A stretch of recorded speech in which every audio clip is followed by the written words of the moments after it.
Le mois de décembre a commencé il y a 2 semaines, et il apporte avec lui de nombreuses choses. Le froid, la neige, les tenues d'hiver, ou encore des accidents de voiture. Mais aujourd'hui, ce n'est pas de ça dont on va parler. Quand j'étais plus jeune, une des choses qui me faisait le plus plaisir à part les cadeaux le soir de Noël, c'était de me jeter sur le canapé avec un plaid et des granolas. Ceci n'est pas un placement de produit. Allumer la télé et regarder les épisodes spécial Noël de mes dessins animés préférés. Installez-vous confortablement, je vais vous présenter ces fameux épisodes pour mon plus grand plaisir, mais aussi pour le vôtre. Les Simpsons, Noël mortel. L'épisode démarre dans une bonne ambiance. Homer et Marge assistent au spectacle de Noël de la classe de leurs enfants. Une fois rentrés à la maison, Lisa et Bart font leur liste pour le Père Noël. Bart veut un tatouage. Homer lui dit que s'il le veut, il faudra le payer avec son propre argent. Bart le prie au premier degré et se fit un tatouage. Vous me demandez quel genre de tatoueur a accepté alors qu'il a 10 ans? Eh bien, je vous laisse voir par vous-même. Un cœur avec écrit mère. Oh, attends voir. Tu as quel âge, toi? 21, monsieur. Va t'asseoir derrière.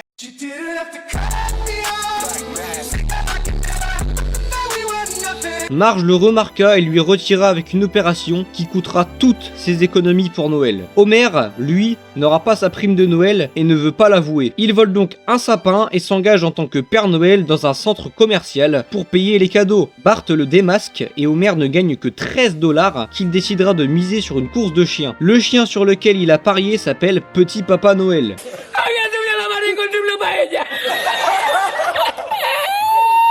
Et il finit dernier de la course. Homer n'a plus d'argent, mais le chien qui a perdu la course est abandonné par son maître et Homer le recueille. Il a enfin un cadeau à faire à sa famille. L'épisode se termine dans une bonne ambiance, joyeuse et festive. Homer a sauvé Noël. Bob l'éponge, Christmas Vous. L'épisode commence où on découvre Patchy le pirate et son fidèle perroquet. Il nous dit que Noël n'a pas toujours existé à Bikini Bottom, la ville de Bob l'éponge. Bob se rend chez Sandy et il ne comprend pas pourquoi il y a des guirlandes sur son arbre. Sandy lui fait donc découvrir ce qu'est Noël. Bob va donc propager la fête dans toute sa ville et tout le monde va envoyer sa lettre au Père Noël avec la machine qu'il a conçue lui-même. Le seul qui ne croit pas au Père Noël, c'est Carlo qui n'enverra d'ailleurs pas de lettre. Tout le monde se prépare et décore la ville. Le soir venu, l'esprit de fête est là. Mais pas de Père Noël. Oh les bâtards. Carlo se moque de Bob et dit qu'il avait bien raison de ne pas envoyer de lettre. À ce moment, Bob offra un cadeau à Carlo car il voulait que tout le monde en ait un, même sans envoyer de lettre. Le calamar fut touché par le cadeau et se déguisa en Père Noël pour réconforter Bob. Sauf que toute la ville a été mise au courant et Carlo doit offrir un cadeau à tout le monde. Il va donc donner tout ce qu'il possède et à la fin, il recevra une mystérieuse lettre qui le remercie, signée le Père Noël. L'épisode se finit bien avec un merveilleux plan douteux sur le vieillard en costume rouge.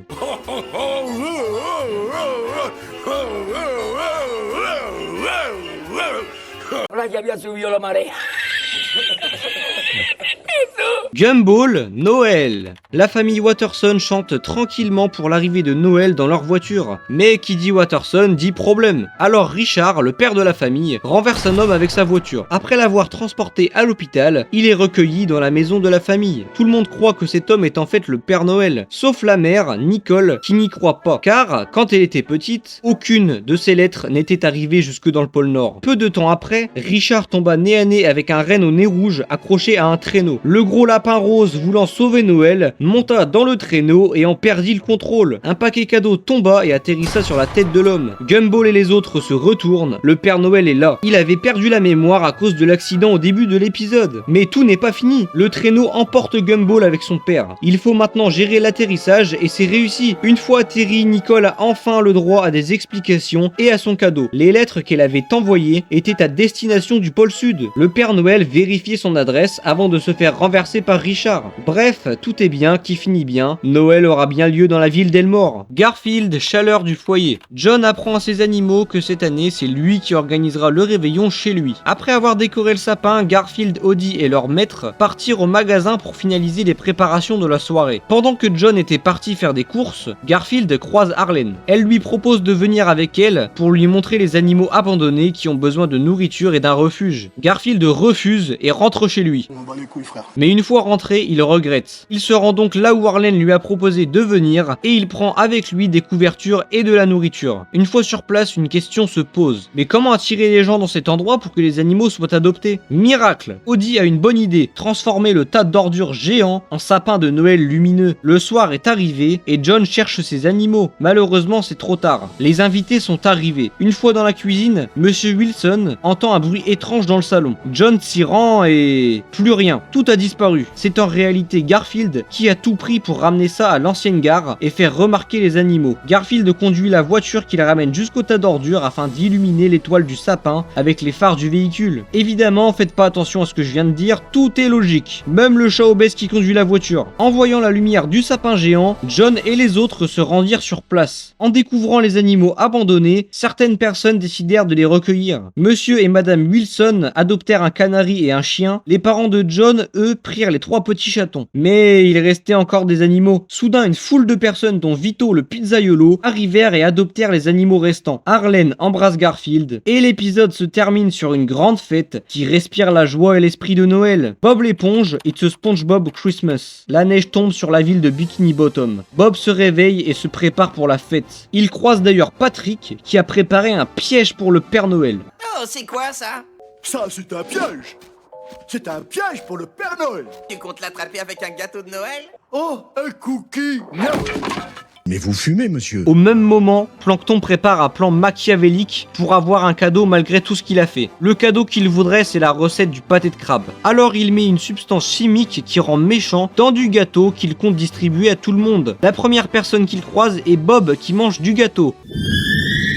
Mais aucun effet. Plankton est dégoûté et laisse la machine à Bob qui va donner du gâteau à toute la ville. Problème, l'élément chimique a marché cette fois-ci. Plankton est au courant et Bikini Bottom est en pagaille absolue. Mais ce n'est pas encore terminé. Plankton a construit un robot maléfique afin de faire croire au Père Noël que Bob est méchant. Notre célèbre éponge se rend chez Sandy, chez laquelle il fait tomber du gâteau dans son analysateur d'esprit de Noël. Bob et Sandy se rendent compte du plan de Plankton. La machine imprime l'antidote, c'est une chanson de Noël. Après une longue session de chansons, tout le monde est guéri. Le Père Noël est arrivé et le plan de Plankton a marché. Tout d'un coup, le faux Bob apparaît et essaie de supprimer cette chose au costume rouge. Non mais sérieusement, regardez sa tronche, on dirait un vieux clochard drogué. Bref, revenons à l'histoire de base. Le vrai Bob sauve le Père Noël qui se rend compte de la situation. Plankton est puni et l'épisode se termine. Enfin non, avant ça Patrick essaie encore de kidnapper le Père Noël.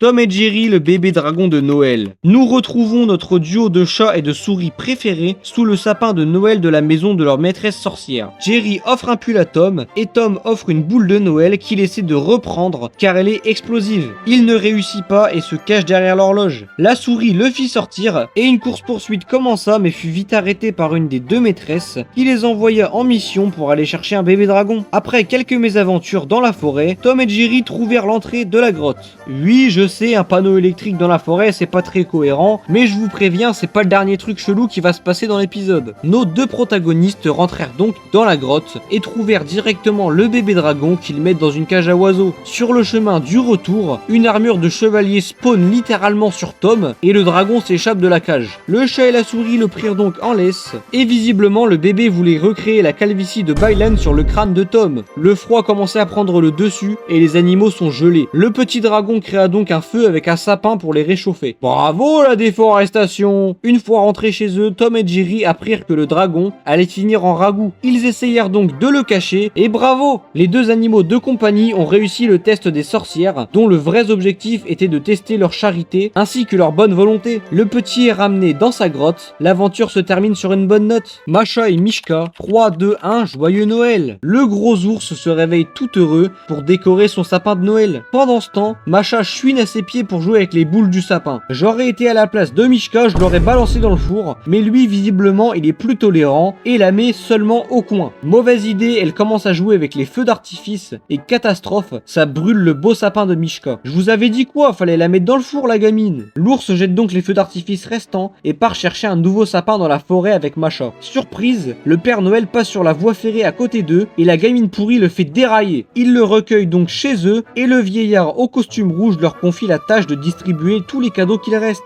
Une fois rentré, le Père Noël répare le sapin, offre des cadeaux à nos protagonistes, puis s'en va. Pour finir, Macha retrouve les feux d'artifice jetés plus tôt et les allume. Tout se finit sur un beau ciel enflammé. La Panthère Rose, A Very Pink Christmas. Un petit garçon observe un sapin dans une vitrine. Puis, il essaie de vendre des accessoires de Noël à la Panthère Rose, qui lui achète une étoile. En se faisant éjecter d'un magasin avec Big Nose, les deux personnages aperçoivent une voiture qu'ils veulent absolument acheter. Malheureusement, elle est trop chère et il va falloir travailler pour l'acheter. La Panthère Rose et Big Nose lancent un commerce de sapins et sont maintenant concurrents. Pendant que cet enfoiré au gros pif arnaque des vieilles dames, la Panthère fait carton plein avec ses sapins roses. Le garçon du début d'épisode essaie d'acheter un petit sapin à Big Nose, mais il n'a pas assez d'argent. Il lui demande donc de travailler pour lui en échange du petit sapin. La Panthère Rose prend toujours plus d'avance avec de la publicité ou encore un spectacle lumineux que Big Nose essaye de saboter mais n'y parvint pas. Le lendemain, il fit accuser la Panthère de lui avoir volé son argent et la fit emprisonner. Il vola même les économies du garçon ainsi que le sapin qu'il voulait acheter. En parlant du garçon, il prouva que la Panthère était innocente. Il sortit donc de prison et Big Nose perdit tout son argent qu'il a fait tomber en crachant son traîneau de Noël. Notre héros était donc parti pour acheter la voiture, mais il vit les empreintes de pas du petit garçon qui a acheté un repas à sa famille et décida de renoncer à sa voiture. À la place, il acheta un grand sapin et plein de cadeaux, dont un pour cet enfoiré de Big Nose. La Panthère a offert un magnifique Noël au pauvre jeune garçon et à sa famille. L'épisode se clôture sur une soirée magnifique, représentant très bien l'esprit de Noël. Si vous voulez m'offrir un cadeau, n'hésitez pas à vous abonner pour atteindre les 1000 abonnés avant 2025. Et en échange, je vous offrirai toujours plus de vidéos. Si vous êtes encore là, je vous demande de souhaiter un joyeux Noël aux gens dans l'espace commentaire. Ce serait vraiment sympa de votre part. Bye les boss et surtout joyeux Noël!